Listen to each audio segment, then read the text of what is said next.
Excuse me, Professor. Can you hear me right now?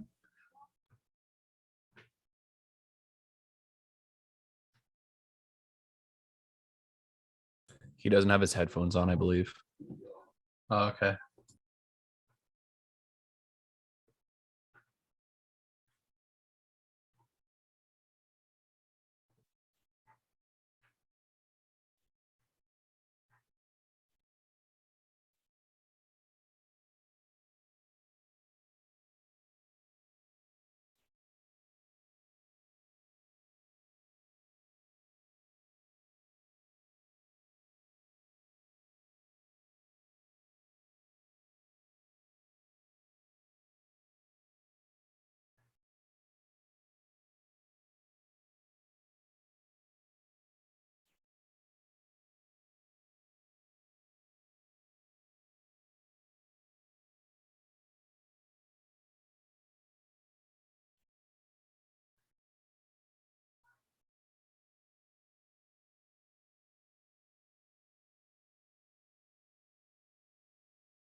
Send me Rob's phone number when you get a chance. Rob. I don't, you recorded his phone number, Rob. Yeah.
Hi, once again. Are there any questions from last lecture? There's only 2 people in the class right Yes. now. So yeah, I don't know if there's people waiting to be admitted. Yes, Yeah, yesterday I was like literally 1 or 2 minutes late. It was like 12:31 or 12:32. And I waited, it said waiting for host to let in. And so I waited 20 minutes till 12:50 and I still wasn't let in. So I just gave up. So was there a lecture last time then? Or yes. was there a Recall that all the lectures are online at YouTube. So whatever you don't get, it's a way of sort of reviewing. You can look back at the lectures. So I'm putting them all up. Yeah, So- do you have a link to it? What's that? Do you have a link to it? I think if you just go on YouTube and plug in Henry Heller, Vietnam War, it should come, history of Vietnam War, it should come out. Are there any other points? Thank you. Okay, so today we're going to it's a follow-up lecture. We're going to look a little bit at the the strategy of the DRV, the Democratic Republic, and the NFL in launching the Tet Offensive. Then the sort of more on the consequences. We're going to look at the situation in Vietnam after Tet. And we're going to look at the American politics in the aftermath of the Tet Offensive. And we're going to see that peace talks begin in Paris as a result of the Tet Offensive. Although, there is this dictum by Clausewitz about war being another form of carrying on politics. And the negotiations really are really a struggle, which neither side is prepared to really make peace at this point. Peace is going to come later. But nevertheless, the fact that they're forced to the table is interesting. So to begin with, then, okay, the Tet Offensive, it starts at the end of January, and it rages through the month of March and into April. In some places, the first wave of this offensive, the Americans and the ARVN aren't able to expel the communists until the end of April, so for 2 months. But we should also note that although the National Liberation Front took huge casualties, nevertheless, they were able to launch further attacks on the cities in June, July, and August of 1968. So despite the terrible losses that they suffered, they did have the reserves to, and there were political reasons for this, as you'll see. So in any case, in the immediate wake of the conflict, the fact was that there was no general uprising as the communists wanted in the towns. And indeed, the American troops and the ARVN fought back. The two governments didn't collapse. And so the Americans said, well, this is a victory. Look at how many enemy were killed and so on. Well, in a certain sense, that's correct. And it certainly provided some basis for the claim that this was a big victory. And as I explained last time, a whole school of history of the people who, of course, were Americans who were embittered by the loss of the war, claimed that really the problem was that the peace movement undermined the war, and that the Americans were actually winning the war, and they could have won the war, and they should have won the war. This is a revisionism that you see. It's a some of these people make some significant points, but I think that they're in the minority. But nevertheless, one should note for the record that such a revisionist view does exist. And I would note further that yes, the NLF did take, and the PAVN for that matter, took big losses, but by 68, by 71, 72, they've reconstituted their cadres, their military units. Certainly they had losses in 68, but by 71, they were able to fight again. But the main thing is the main impact of Tet is in the United States. Now, we saw that in the United States, of course, the peace movement emerged after 65, but the administration, in countering this, kept claiming that In fact, progress was being made. In fact, the war was being won. And of course, with this quantification, they showed all sorts of numbers and statistics that, sorry, you say there's more people in the waiting room. Well, hold on.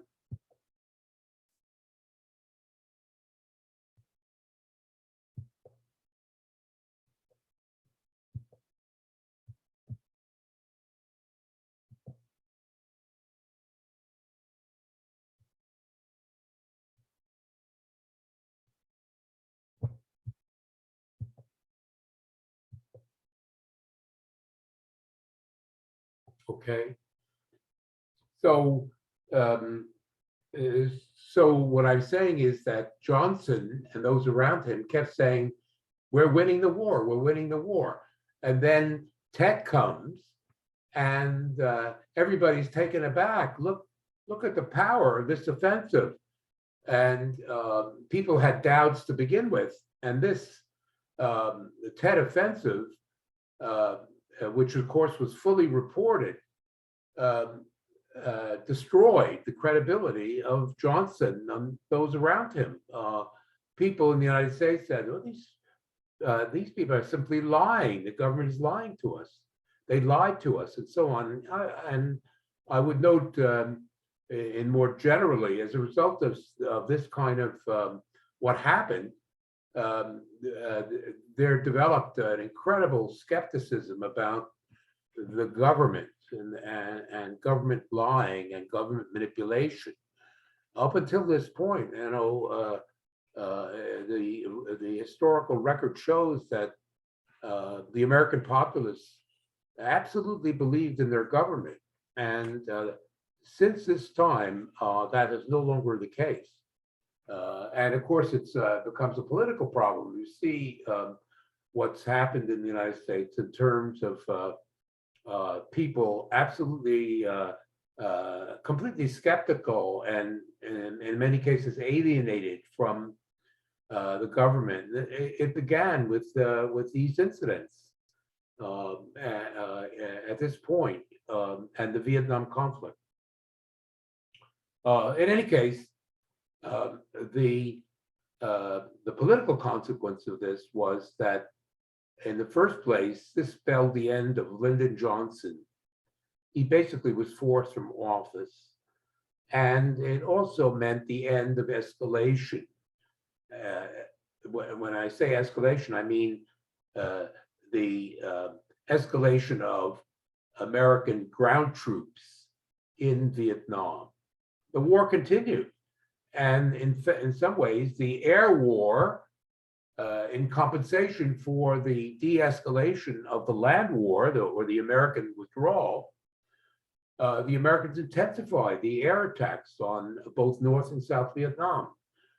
But but when we talk about escalation and de-escalation, it's about American involvement in the ground war. The Americans, from this point on, as you'll see, they begin to de-escalate their involvement step by step.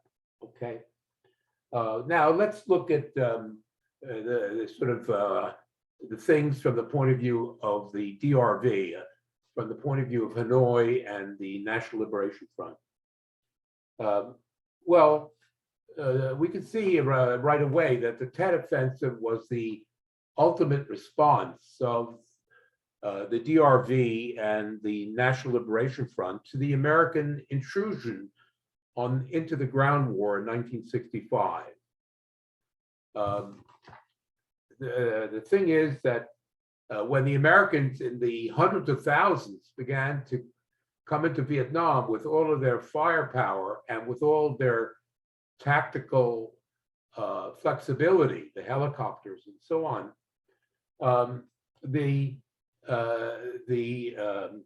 whereas up until this American invasion, the communist side was on the offensive, as we saw in the late Diem War years and so on.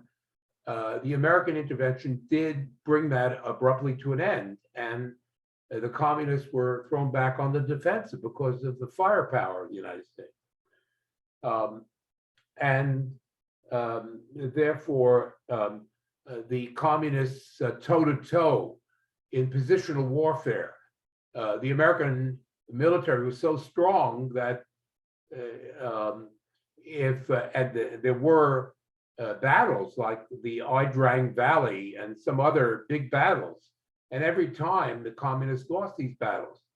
So that was the situation. On the other hand, so the basic tactic of the communists at this point was to move back to guerrilla warfare, to break down units into smaller groups, no more than 300 men. And that was true of the PAVN too. Most of the PAVN fighting in North Vietnam, in the northern part of South Vietnam, fought in small units because they were afraid of massing together because the Americans would destroy them from the air and so on. So from 65 to 67, you're basically seeing a guerrilla warfare on the part of the, with some exceptions, on the part of the communists. Now, in the course of this period, the communists see, well, where are the Americans weak? Where is the other side weak? And they obviously the two weaknesses that the communists were trying to spy out were, of course, the fact that the ARVN wasn't a good army, that this army did not fight well in the field, and the other thing was, of course, the growing anti-war movement. They were at all times aware of the growth of the anti-war movement, and they, as I think I've mentioned this, they were encouraged by the growing strength of the anti-war movement within the United States, particularly because it was dividing the political elites, but also the ordinary Americans were standing on their feet and saying no to the war, and the communists took courage from that.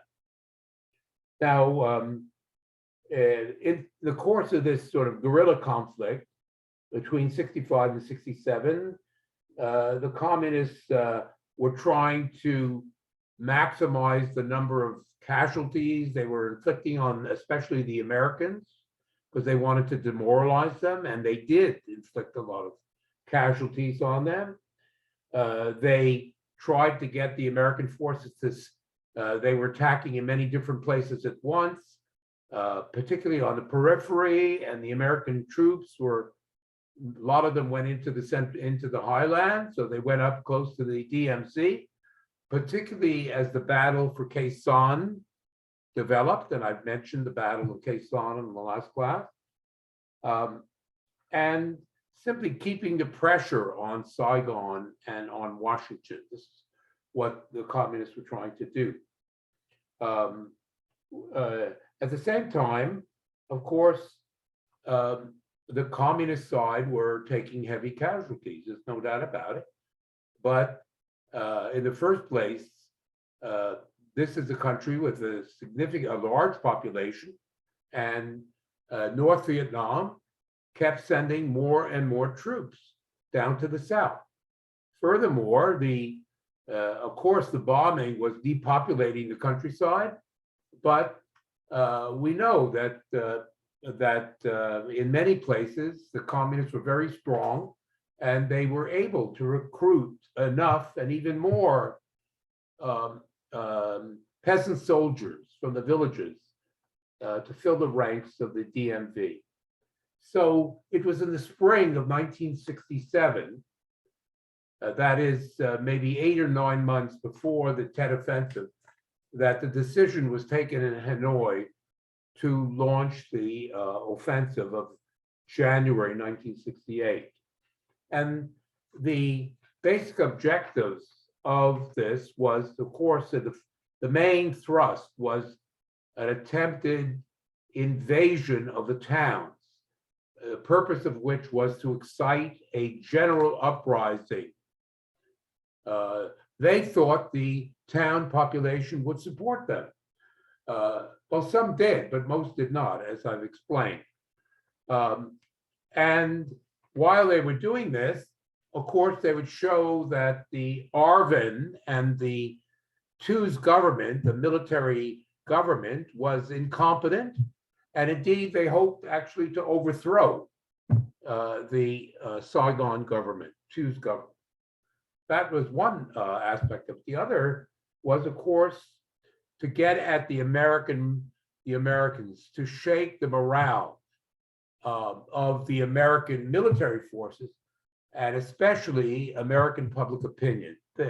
And of course, in this, as I pointed out, they were completely successful in terms of the impact of this in the United States.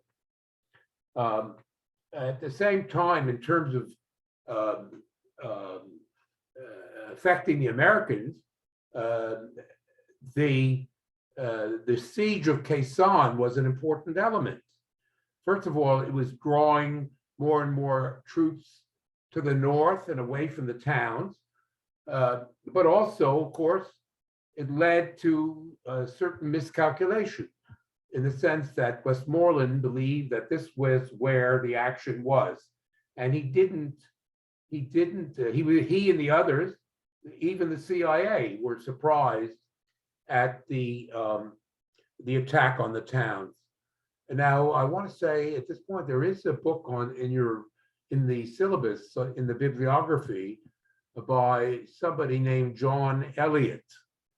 This guy, John Elliott, was a CIA operative in South Vietnam. And what's so interesting about this book is that he was somebody who was one of those people who were in charge. He was gathering intelligence about the activities of the NLF in the countryside. And how did they do this? They monitored radio signals. They would have translators and so on, and they were recording everything that the communists were saying over the radio and so on. And so this guy, John Elliott, he gathered together an enormous amount of this material, and he later published it as a 2-volume work, which is in the bibliography, and it's in our library.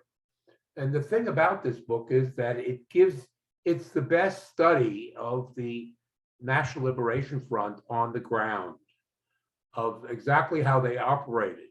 And he did this right through the Tet Offensive. He was monitoring what was going on, and so on. And so it gives you a very good sense of this.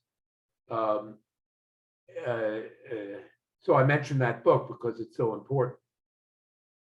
In any case, the idea was to attack the towns and overrun Khe Sanh, and this would be another Dien Bien Phu. 6,000 Marines, 40,000 PAVN, and the communists would win. They would make the Americans, they would either kill them or make them prisoners. And this would be the final blow. So that was the overall strategy. And of course, it fell short, is what you could say, because as we saw, the Saigon regime and the Arvin did not disintegrate. Indeed, they fought back. The town population didn't rise. The Americans rallied to support the Arvin, and ultimately, using B-52 bombers, Johnson broke the siege of Khe Sanh. That was the overall impact of this. We saw, though, of course, the fighting was intense. It went on for 2 months. And then even beyond that, in the summer, further attacks were launched. At the end of all of this, examining the situation, we can say, yes, the communists lost, They were not able to take the towns, and they lost a lot of men. But one thing we can say is that, at least for the time being, the countryside, remember this starts from the countryside, the whole control of the Saigon government over the countryside at this point collapses. Since the communists are invading the towns, the idea that you're going to pacify the countryside, you can forget it. As a result of the Tet Offensive, at this point, the communists control the countryside, all of it. So the towns are in a way isolated. Of course, you'll see that the Americans fight back. The Americans in particular fight back very strongly, but nevertheless. So that's the outcome in Vietnam. Now let's look at American politics, because it's quite interesting what happens at this point. This is a real turning point. And as I already said at the beginning, the credibility of Johnson simply disappeared as a result. But furthermore, the notion, as Johnson had said, we are winning the war, was ridiculous. People could see that simply was not true. And so the whole sort of the way Washington was framing the war basically collapsed as a result of the Tet Offensive. Now, I should make this is an aside. Governments lie. They lie. I mean, the U.S. government is notorious for its lying, but I would say that that's true of the Canadian government as well. The Canadian government lies. For example, they say that this present government, Trudeau, has beating one of the keystones of the Trudeau years has been the environment. You know, that we're really going to address the environment. Well, he's been in power, what is it, 5 or 6 years? Well, Canada was at the beginning, and it still is. In terms of the advanced Western countries, it's the biggest polluter in the world. And nothing really has been done except a lot of window dressing. You know, he's now put in this guy from Greenpeace as the minister of the environment. And we'll see, but I'm extremely dubious that this is the way you sort of reassure the public. While you're behind the scenes, of course, you're dealing with the big shots who have these investments and so on. And you're dealing with Alberta. And so there's a trade-off, and the result is that Canada is this terrible polluter, and they're not addressing global warming. I'm being carried away. Forgive me. I go back to the text. Now, immediately following the Tet Offensive, of course, the military is assessing the situation, the Joint Chiefs of Staff, and their bureaucracy. And so the chairman of the Joint Chiefs of Staff is a general by the name of General Wheeler. And General Wheeler, he's reporting to Johnson, and he basically says that in the light of the Tet Offensive, the United States has to go over to a full war footing. It has to completely mobilize. This is the way we have to deal with this situation. We have to go over to general war footing, and the first step is to mobilize the reserves. All of the National Guards have to mobilize and ship out to Indochina, to Vietnam, basically to join the troops that are already there.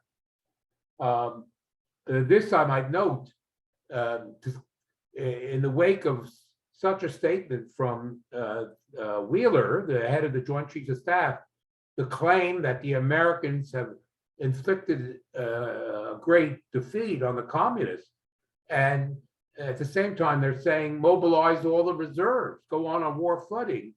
it's sort of falls short of a full victory, it seems to me, just to take a posture like that. In the immediate, Wheeler said, we need 200,000 new troops. We have over 500,000 there now. We need an additional injection immediately of 200,000 troops to stabilize this situation. The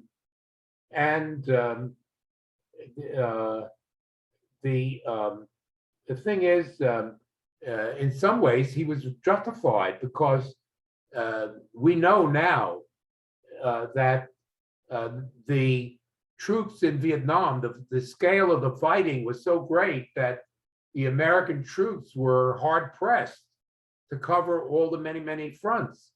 And so that's the troops in Vietnam. But also, one notes that the Americans had transferred from Europe and elsewhere, 70% of the American Air Force was deployed to East Asia at this point, Southeast Asia. The Americans in their bases in the Philippines and Japan and so on, Thailand, had deployed 70% of the American Air Force to this theater. And 60% of the American naval fleet, likewise, was in this area.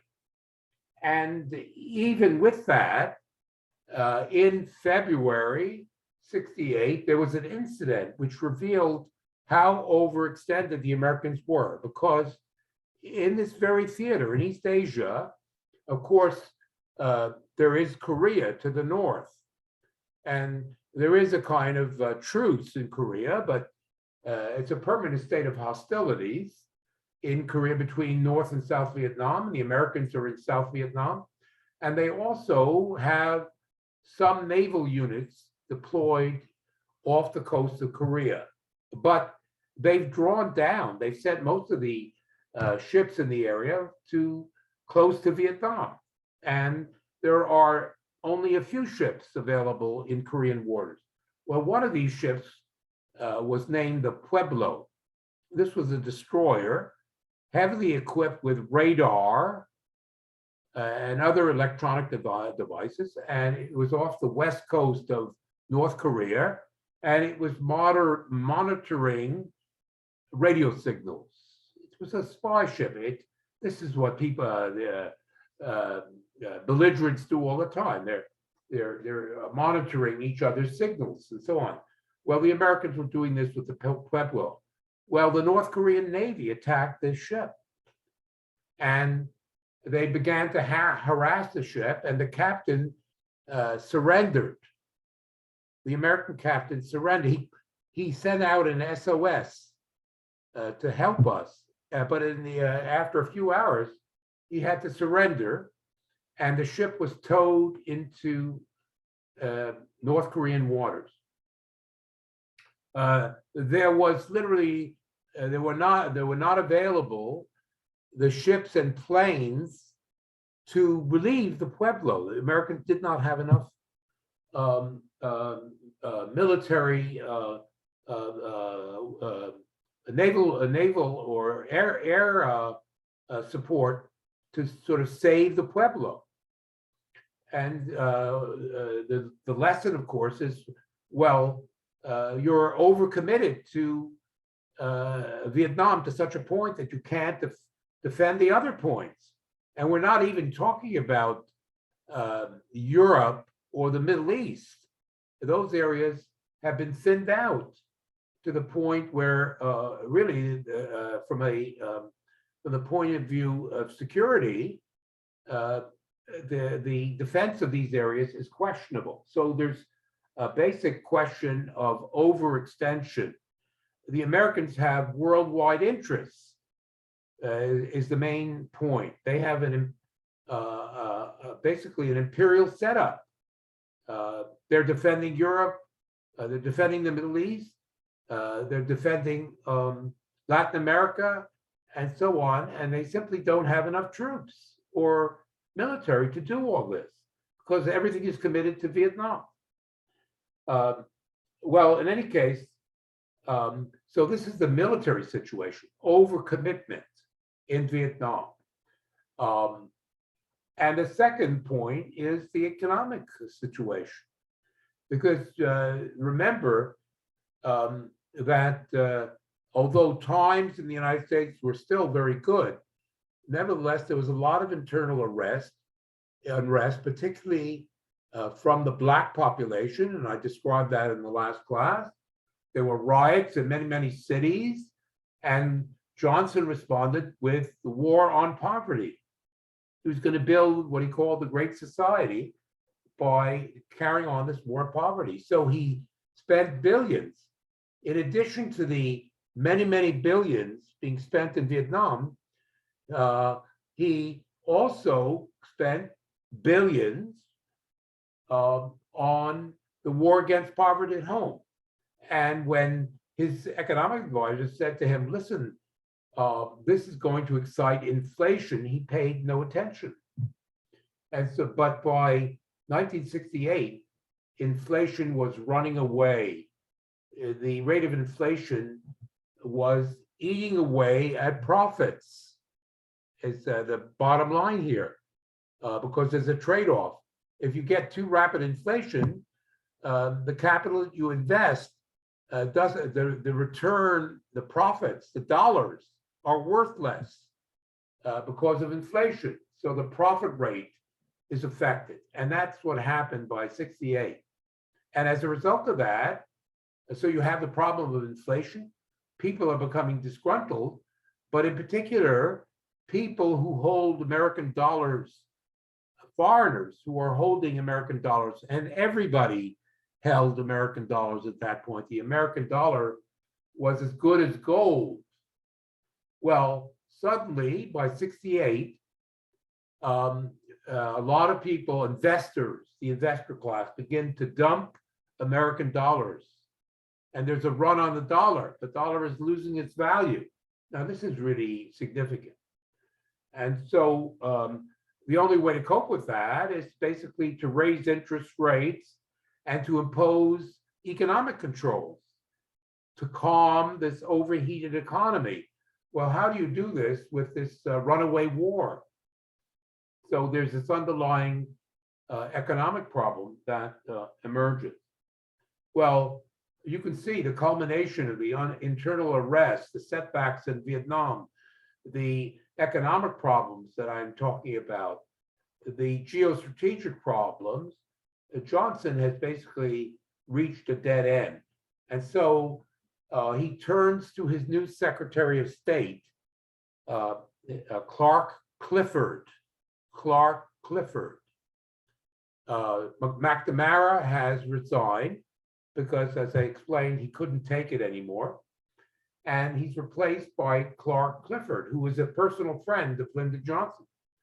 And Clifford was this guy was a real wheeler and dealer in Washington. He was a lawyer and he was a lobbyist in Washington, among the most important lobbyists.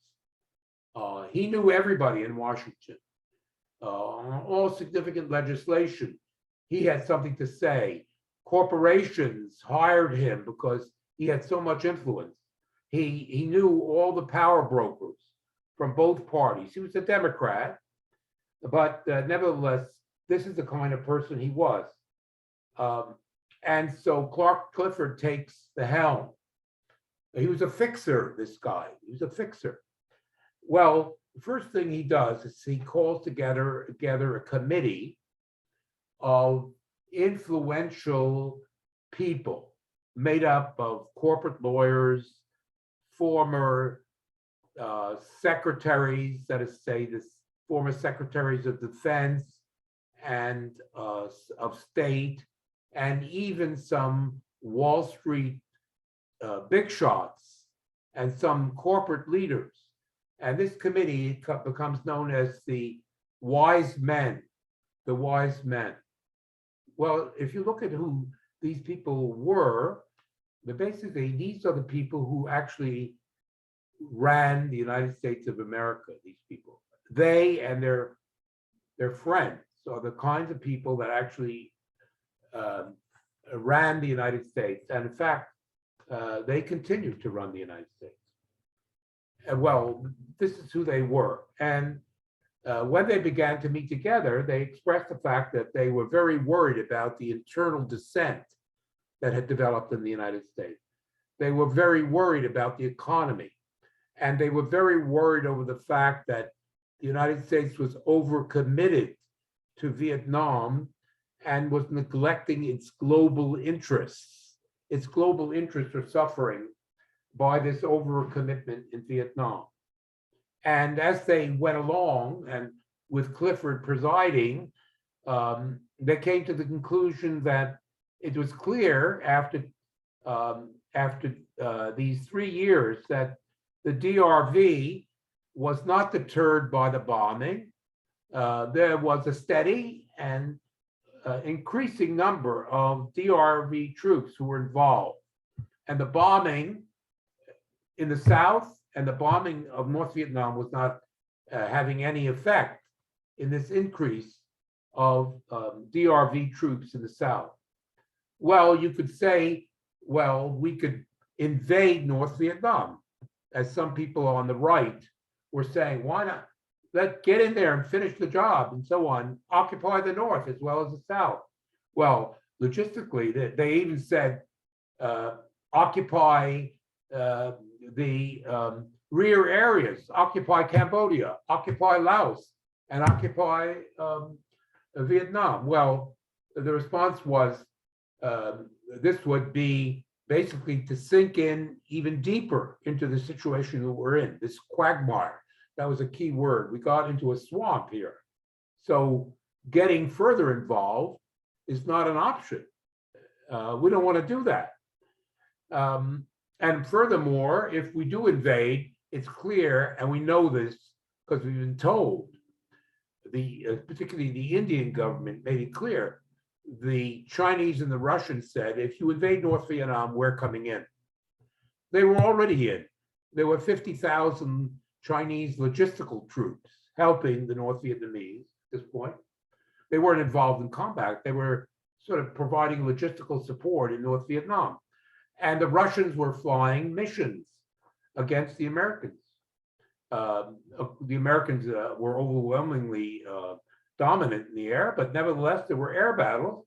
There was radio silence, but we know today that there were Russian pilots who were not only training North Vietnamese pilots, but actually fighting the Americans in air battles. And here I'm quoting Clifford, I'm quoting Clifford, his conclusions. This is what he concludes. I could not find out when the war was going to end. I could not find out the manner in which it was going to end.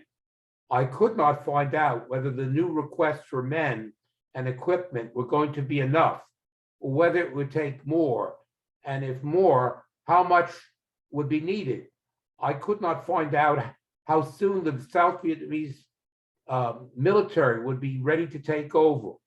All I had was the statement, he's talking about from the military, given with too little self-assurance to be comforting, that if we persisted, if we carried on for an indeterminate length of time, the enemy would choose not to go on. In other words, if we continue to escalate, the enemy will back down, is what the military said.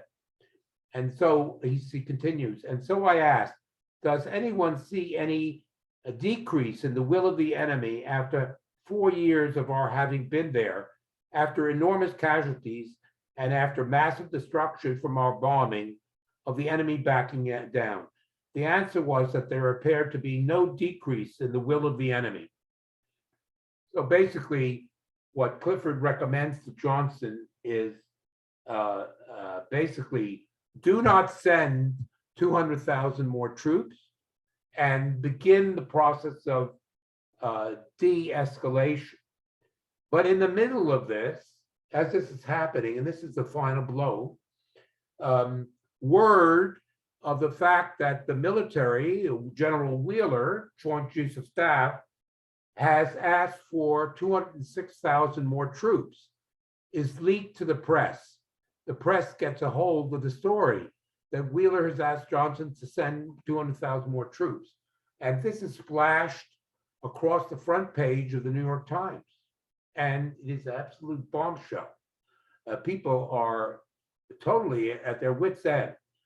And they're, especially in the Congress, even the most ardent supporters of the war denounced this request from the Joint Chiefs of Staff, including the head of the Armed Services Committee, which is the military committee of the Senate, Richard Russell. He's from Georgia, a very conservative place. And he was a big supporter of Johnson. He says, no way, no how, no more troops to Vietnam. Meanwhile, this is going on, and this is, of course, the Americans are beginning to get into the next presidential election campaign. Johnson is, he was elected, remember, against Goldwater in '64. Now it's '68. There's a new election. Well, this is March. Ted is in January, and it's through February, and then March, the first primaries in the election are announced. And a senator from Minnesota by the name of Eugene McCarthy, he's a senator, he announces that he's going to challenge the incumbent Democratic candidate, Johnson. This is unprecedented. He's going, McCarthy is going to challenge Johnson for the presidency. And so the first primary is in New Hampshire. And McCarthy almost wins the New Hampshire primary. He doesn't quite win it, but he does come close. And the next primary, which is scheduled for a few weeks later in Wisconsin, which is the next state over from Minnesota, the polls show that McCarthy will win overwhelmingly against Johnson. Johnson's going to be humiliated. And to add to Johnson's misery, with that result, on the 16th of March, Robert Kennedy, Johnson's brother, announces that he is entering the presidential race as a peace candidate, which takes a lot of nerve. The Kennedys, who were so deeply involved in all of this, let me tell you, they turn around and they announce that we're for peace. And there's elation in the United States. Oh, Kennedy, Camelot is coming back. The brother is dead, John, but Robert will save us. That's the sort of mentality of many people. And of course, Johnson always hated the Kennedys because he had presidential ambitions. He had tried in the past. He was the head of the Senate. He was a wheeler-dealer politician from Texas, and he wanted to be president. And the Kennedys stood in his way. John Kennedy, he couldn't compete. And so Kennedy put him on the ticket in order to be sure that he could get the votes of the South and the Southwest. Kennedy said, well, okay, Johnson. Johnson was the opposite of Kennedy. Kennedy was a movie star, and Johnson was the Hunchback of Notre Dame. And so there you go. Johnson was terrified. He was furious. And I would say, there's all these conspiracies about who killed John Kennedy. I don't believe any of it. I think Oswald acted alone because I don't have any evidence. Well, people have all kinds of theories. The mafia, the Cubans, even Madame Nou may have knocked them off.